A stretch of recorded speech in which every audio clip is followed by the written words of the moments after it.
যাদের শুধু জীবনের সম্বল, মুছে দেব তাদের চোখের জল। জোরদার করতে হবে। তাই সকলের কাছে আমার আহ্বান, সকলে যারা বঞ্চিত আছেন তারা সকলে এক জায়গা হয়ে দুঃখ যাদের শুধু জীবনের সম্বল, মুছে দেব তাদের চোখের জল।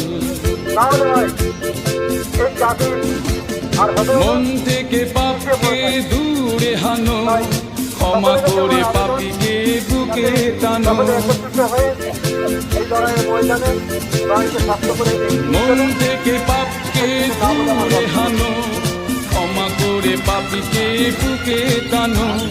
যতদিন আকাশে চাঁদ তারা থাকবে, আমাদের ভালোবাসা নদী হয়ে বইবে। ভাঙা মন জোড়া লেগে যাবে, নতুন দিন ফিরে আসবে।